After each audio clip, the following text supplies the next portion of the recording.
What's up, YouTube? Today we're going to be looking at the Open Ultra League, and the team we're taking a look at today is Lapras, Dragalge, and XL Level 51 Whimsicott. Now, if you're familiar with my channel, you know I absolutely love to bring out Whimsicott because it's such a great core breaker in the Ultra League meta because of its typing. That said, the thought behind this team is that we have a lead, Lapras, which is weak to fighting and electric, so we have two Pokemon that resist both fighting and electric in the back, Dragalge being a poison dragon and Whimsicott being a grass fairy. So pretty interesting team concept here, and it's actually helped me climb quite a bit of elo. So before we hop into the battles, a special thank you to the expert trainer members on this channel, Benny Hemlock, Dr. Green Mustache, and Soham Patil, and the legend trainer members on this channel, Big Burden, Andrew Pitten, Musachu, Noodleman, Speedster, Esteros, and Liminal Lagomorph. So without further ado, let's hop into the battles. You'll notice that I am back from vacation, so got a bit of a neutral lead in the first match. We got Lapras into Florges. However, Florges does have access to super effective Trailblaze. I anticipate that my opponent is going to go for the Trailblaze as soon as they get to it. So I will make a catch where it is double resisted onto my Dragalge. And I'm so sorry. My cat is meowing like crazy, and I hope it picked that up because that was pretty funny. But I do get to the outrage against the Giratina that comes in. This is a Dragon Breath Giratina, so they're actually going to be able to fully farm me down, but at least I can get to an Aqua Tail here to put them into the red health, and if they let me get to another Aqua Tail, that actually will be enough to knock out. So they're not going to let me get there. They are going to throw their energy right before I do. Dragon Claw, it's super effective. I'm in the red. It picks up the knockout from that range. In comes the Whimsicott. I can resist the Dragon Breath. They're forced to either go for a Shadow Sneak or an Ancient Power here, which I can take pretty comfortably. They instead go for a double resisted Dragon Claw, and then they come back in with a Florges. So clearly, they're either strong to Whimsicott in the back, or they're anticipating that I'm like ABA weak, which Whimsicott isn't really weak to Florges. It's kind of a neutral matchup. Either way, I'm going to call the bait on the first one. It is the Trailblaze bait. They had enough for the Moonblast, so huge bait call there. But now here comes a Moonblast from the Whimsicott. Are they willing to commit 2 shields? They are. So now my opponent is down 2 shields, and I can basically just let this go. Even Trailblaze, even though it's boosted, will not pick up the knockout from this range because it is non-stab. In comes the Lapras. They do get to another Trailblaze before I'm even able to make it to my Sparkling Aria. However, I'm not worried about it. I can shield this up, full send the Sparkling Aria. This is not going to be enough to pick up the knockout here, which means I can get a nice side wave farm down, but not before my opponent makes it to another Trailblaze. And now it's just about what that Pokemon is in the back. They're either like weak to the Whimsicott or strong to the Lapras, and it's kind of neither. I mean, they are weak to the Whimsicott, but our Whimsicott is low, and it has a Grass Knot loaded, so we basically have to just force them to throw their energy and then snipe with a Grass Knot once they're in Grass Knot range. I'm not quite sure that they're in Grass Knot range yet, so I'm actually going to stay in this matchup. I know I can live a Skull Bash. It's going to hurt more than my Sparkling Arias, of course, but now that their defense rose, I want to connect with one more Sparkling Aria, take this charge move so that my Whimsicott can potentially Fairy Wind farm down the Florges, and that's exactly what's going to happen. This is only enough for a Sparkling Aria. It connects. In comes the Whimsicott. Grass Knot from this range will be enough to pick up the knockout. It's super effective damage, and then it's just that like 1 HP Florges, which we can Fairy Wind farm down with 1 HP remaining, and the Giratina with 1 HP as well. Whimsicott gets the Fairy Wind farm down, and we are able to take a Game 1 win. Good lead in the next match. We've got Lapras into Zygarde. Now this is a good lead because Ice Beam is double super effective damage, and the Zygarde doesn't hit very hard. So these Dragon Tails aren't doing very much damage against the bulky Lapras. They are going to commit the shield on the very first Ice Beam. I thought about baiting, but I ended up deciding not to. The opponent does commit the shield. They then connect with an Outrage of their own. But once again, I can overfarm here, go for another Ice Beam, and unless my opponent is willing to commit the double shield, then I'm going to be in a pretty good position. And my opponent actually does. They go down 2 shields. They throw right before I get to my third Ice Beam, and I'm like, you know what? I have a super hard answer in Whimsicott to this. Especially, they've already shown Outrage, now they've shown Bulldoze, so they are completely walled against my Whimsicott. In comes a Whimsicott, but I think I've made a fatal error because there is a Fortress in the back, and this is a difficult situation to be in, because neither of my back two Pokemon have a particularly good matchup into the Fortress. However, with Dragalge at least, I can spam out these Aqua Tails, and these Aqua Tails are neutral, whereas everything is walled on the Whimsicott. They will be able to connect with a charge move here. I'm going to call the bait that it's not the Earthquake, and it is actually just the Rock Tomb, which is nice because Dragalge lives that pretty comfortably, and these Bug Bites are resisted, so they're not adding up too much. Bug, of course, being resisted on the Poison typing of Dragalge. Aqua Tail number 3 connects, and I'm thinking, you know what, that probably puts it in Moonblast range. Moonblast is resisted, but it hits pretty hard. Rock Tomb doesn't even pick up the knockout. In comes the Whimsicott, which is good because if they live this and make it to another Rock Tomb, I can eventually reset that debuff onto my Dragalge later, or potentially make a catch in the end game. Moonblast connects, it actually does pick up the knockout, and it's a Steelix in the back. And this is actually pretty good because Steelix has Thunderfang, which is resisted, has Breaking Swipe, which is resisted, it has Earthquake, which is resisted. The only thing they can really go for here is Psychic Fangs, especially because they don't even farm up to the Heavy Slam, and no one is running Heavy Slam on their Steelix. They end up connecting with the first Psychic Fangs, and I will just let that go because I want to shield the latter two, because the next two are going to do even more damage than the first because my defense is lowered. I end up going for a catch. The opponent had the exact same idea. They come in with their Zygarde. Their Zygarde will be able to make it to a Bulldoze here, and unfortunately, even though this is resisted, I kind of have to commit the shield. I'm running out of HP, but they get the defense drop, and that is unfortunate. I have to overfarm as much as possible, but I think I overfarmed by one too much. I overfarmed over 100 energy, and I think that's going to cost me because I took an extra Dragon Tail's worth of energy that I didn't need to take, and they're just barely not in Grass Knot range. It's going to be extremely close. Can I Fairy Wind them into a Grass Knot range? It's going to be very close. Is this Grass Knot going to be enough to pick up the knockout on the Steelix? It puts them at 1 HP. We get the Fairy Wind farm down, but they get the Thunderfang farm down at the exact same time, and it ends in a draw. So had I thrown on better timing with my Whimsicott, I think that was a win, or if they didn't get the debuff with the Bulldoze. But either way, into the next match, decent lead. We've got Lapras into Giratina. Giratina, it can go for an Ancient Power at best here, and that is super effective damage, but it still doesn't do very much damage. And we have Ice Beam for super effective coverage. Is the opponent going to commit the shield? They actually are. And then they're going to pivot into a Machamp. Now Machamp is going to be met with a Sparkling Aria. Had to take a bunch of super effective Psy Waves as well. They're going to hit the double shield before I even come in with my Whimsicott. And now Whimsicott is in a fantastic position here. I can actually pick up a knockout with a Grass Knot here because Machamp is so glassy. They connect with the Stone Edge. I'm going to overfarm a little bit. I accidentally overfarmed by one too many. Apparently my opponent got an extra Karate Chop in when I didn't notice, which means I'm actually forced to commit the shield here. It is resisted, but Shadow Machamp hits like a truck, so I will actually commit the shield. I'm going to go for an Undercharge now, but Uncharged was not enough. It still picks up the knockout. Back in comes the Giratina. They are going to throw their energy right away, so I will just let this go. It is the Ancient Power. Ancient Power picks up the knockout. Back in comes the Lapras, I imagine, and I think I can make it to an Ice Beam here, but not before my opponent makes it to another charge move, and this charge move will threaten the knockout here, so I will commit the shield. Dragon Claw does grab the final shield. Can I make it to an Ice Beam? I can, but my opponent makes a catch onto a Virizion in the back, and yeah, this game is over. ABA weak to Ice and like ABA weak to, or triple weak to Fairy is actually insane. But either way, Dragalge has a super dominant matchup here. Sacred Sword and Leaf Blade are both resisted. Leaf Blade's double resisted, Sacred Sword is single resisted. I come out with an Outrage loaded for the Giratina, and yeah, at this point, this game is over. This is going to do way too much damage to the Giratina. They are going to resign the match, and we can take that win. Into the next match, we've got Lapras into Scizor. Oh man, okay, we are triple weak to this Pokemon, so how are we going to play out of this one? We are just going to go for the Sparkling Aria as soon as we get it. Fortunately, we do outpace to the first charge move, which is nice if they want to go for a Trailblaze. And I'm going to commit the shield because I think they are going to go for the Trailblaze. I'm just going to match shields here.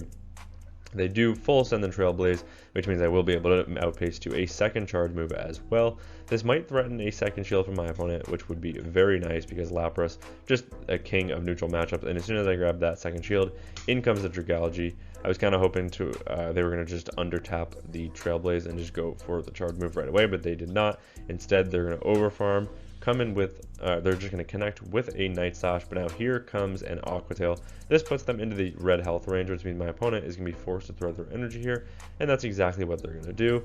Night Slash from this range will be enough to pick up the knockout, but I've put them in the red health, and they have a charge move loaded, but Whimsicott actually resists both charge moves, so even though the bullet punches are resisted, super effective, all their charge moves are walled. In comes a what is this Pokemon called? I'm forgetting. Evolution of Dracloak, and it's Dragapult. And Dragapult does connect with the Dragon Claw bait, or the Breaking Swipe bait, and I am able to connect with the Moonblast. That picks up the knockout. Back in comes the Scizor. I can live any charge move here, and then as soon as it connects, just instantly pivot into my Lapras, so I'm not taking super effective bullet punches in order to get the farm down. And in the back, it's a Flygon. Now Flygon will be met with a double super effective Ice Beam, and Ice Beam from this range will pick up the knockout on the Flygon, and despite a triple weakness to Scizor, we are able to take that win. Into next match, decent lead. We've got Lapras into Moltres. This is a very neutral matchup because our Psywaves, of course, are resisted. They're double resisted, actually.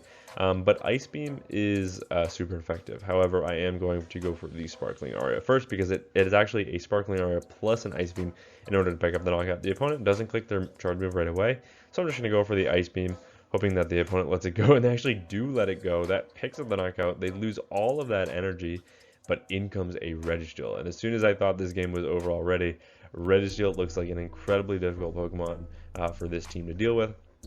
So what I'm going to do is I'm going to connect with a Sparkling Aria. I'm going to farm up a little bit, and then I'm going to pivot into my Whimsicott. Now you might be wondering, why am I doing this? And look at the charge moves from my opponent. You've got Zap Cannon and you've got Focus Blast. Both are resisted on both of my back two Pokemon, and I'm not expecting my opponent to have an answer to Whimsicott in the back because we've already seen the Galarian Moltres. So this is their answer, and if their answer is completely walled from their charge moves, then I felt pretty safe switching it in. And these Moonblasts are doing quite a bit of damage to the Registeel as well, and I know 2 charge moves are not enough to pick up the knockout. Second Zap Cannon connects, puts us in the red, and in comes a Gastrodon in the back, so they were ABA weak to the Whimsicott, which is pretty nice. Grassnot will, of course, grab the shield from my opponent, and now in comes the Lapras. Lapras will make it to a charge move, but not before my opponent makes it to an potential Earth power of their own. They end up baiting with a Body Slam, which is a very nice bait for my opponent. I do commit the shield, but now here comes the Sparkling Aria. This will do some solid chip, but it's not going to threaten a knockout here. Gastrodon in the Ultra League is extremely bulky. They do make it to another charge move here. This is enough for another Earth power, I believe, but I am just going to let it go. It is the Earth power. I live it on 1 HP. I get the Sparkling Aria, but my opponent makes a catch onto the Registeel, so I'm going to go for an undercharge, leave them at 1 HP so that I can get the double resisted acid farm down and get a slight energy lead. That means that I can throw the Aqua Tail on good timing here. I end up throwing on alignment somehow. I think I either overtapped it or they got 1 turn lag. I'm not really sure. But either way, the opponent gets an entire Mud Slap in for free, which might actually cost me this game. They end up calling the Outrage bait as well. My opponent making all the right plays in this matchup. But at this point, I just want to connect with 1 more acid to put them into a Fairy Wind farm down range, knowing that their Mud Slaps are resisted, but they end up only making it to a Body Slam. I'm able to get the acid farm down of the Gastrodon, and we are able to take that win. Neutral lead in the next match, slightly positive because we have the Ice Beam for coverage. The opponent safe switches into a Primeape, and I respond with Whimsicott. Now Whimsicott does resist Karate Chop and close combat, but the opponent does have potential for Ice Punch here, and that would make this matchup incredibly awkward. However, I can make it to a Grass Knot, and Grass Knot from this range actually is let go, and my opponent now will be able to connect with a boosted charge move, so I will let this go on the off chance it is the Ice Punch. It is the close combat instead, but Whimsicott does get the farm down, and now I'm going to be able to connect with a Moonblast, and Moonblast will do some very solid chip to the Drifblim. Drifblim will probably have to commit a shield here if they want to get the full farm down, and yeah, I'm going to make it to a second Moonblast, and my opponent did not get the catch, so Moonblast number 2. Is it going to grab the shield? It is, and we get the attack drop from the Moonblast, which is absolutely massive. In comes the Lapras. Lapras can take a charge move, especially debuffed, absolutely no problem. Shadow Ball is probably going to do like 30% tops, maybe not even. That was like 25%. And in the back is Virizion, and in comes Dragalge. Dragalge is in such a good place in this matchup. Man, I wish Dragalge was eligible in the Summer Cup because it would absolutely run through teams. It's like Virizion, Bellybolt, Skeleturge in every single game. So, but yeah, Leaf Blade. If you're the Virizion here, go for Sacred Sword. At least that's single resisted as opposed to Leaf Blade, which is double resisted. But either way, we were gonna take that win. And into the next match, we've got Lapras into Feraligatr, a bit of a neutral lead. The opponent ends up safe switching into a Guzzlord, and they're going to get hard punished with the Whimsicott. However, Guzzlord does have access to double super effective Sludge Bomb, but my opponent doesn't even build up like they have it, so I'm going to let this go. It is just the crunch. I will now be able to pick up the knockout after a little bit of an overfarm with the Moonblast, and Moonblast from this range picks up the knockout. It is double super effective. What's in the back? It's a Venusaur. Now, Venusaur looks like it could be a bit of a tricky Pokemon for this team between Lapras and Whimsicott, but we're going to have the alignment that we need. Once they pick up the knockout with the Sludge Bomb, I'm just going to stay in this matchup, force them to throw that energy, and then I just come in with Dragalge, because Dragalge is a complete wall to energy from the Venusaur. So in comes the Dragalge. And then back in comes the Feraligatr. Feraligatr now met with the Lapras, and yeah, this is a pretty dominant matchup. So the opponent resigns the match, and we are going to take that win. Into the next match, good lead. We've got Lapras into Tentacruel. Now, of course, this matchup isn't as great because we're not running Skull Bash, so we don't have any neutral charge move coverage for the opponent. However, our Psywaves are super effective, and we can always farm up like we do have the Skull Bash. So I'm going to overfarm a little bit, now going for the Sparkling Aria, because this is my hardest damage per energy charge move. Ice Beam does do slightly more damage, but Sparkling Aria is better damage per energy. So once they debuff my attack with the Scald and my defense with the Acid Spray, this matchup is suddenly going to be a lot closer than you might expect. My opponent is clearly weak to the Lapras in the back, and there it is. There is the Go Lurk. Fortunately, we baited out with the Dragalge, which was a complete wall to energy to the Pokemon on the lead, and we're able to grab a shield with the Aqua Tail, which is really nice. A Shadow Punch actually won't be enough to pick up the knockout here. Yeah, so I will be able to get to an Aqua Tail, going to under tap the move. Aqua Tail is super effective, but it won't be enough to pick up the knockout. It is non-stab, but Galurk is very glassy. It puts them into the low yellow health range. Who am I going to come in with here? I'm going to come in with a Whimsicott, because at least we have a Mud Slap resist on the Whimsicott. I will commit the shield on the Shadow Punch, because this will do some solid chip, and I don't know what is in the back just yet.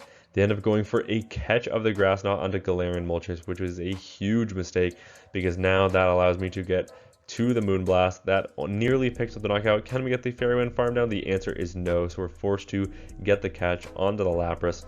Lapras can absorb this energy no problem. And can we get the Psywave farm down? We can. We come out with Sparkling Aria loaded as well. Who's going to come in? It's going to be the Golurk. Golurk will be hit with the super effective Sparkling Aria. Now it's about can Whimsicott beat the Tentacruel?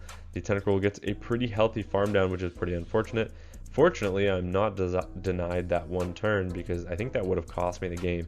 Acid Spray is double super effective, and suddenly these poison things are looking like poison jabs. However, can I get to the back-to-back Grass Knots or the Fairy Wind farm down before my opponent gets to a charge move? I think back-to-back Grass Knot is the way to go before they get the farm down.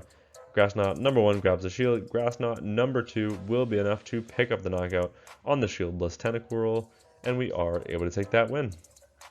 So yeah, that is, believe it or not, the team that I used to actually climb some ELO in the Ultra League.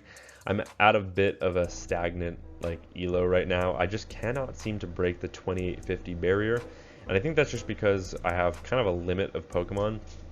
Lapras is of course fantastic for the Ultra League.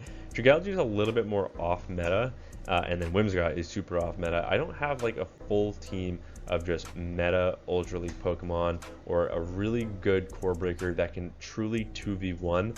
Because Whimsicott, it's got the typing to do it, but it doesn't have the stats, and unfortunately that's just the case. So many opponents that I faced were ABA weak to Whimsicott, and of course that can make the matchups in my favor, but Whimsicott is usually not enough to solo 1v2 in those good matchups, which is pretty unfortunate because it does have that really cool typing, and of course it is a level 51 hundo that I just love using for this channel. But yeah, that's going to be it for me from this video. Thank you all so much for watching, and until next time, peace.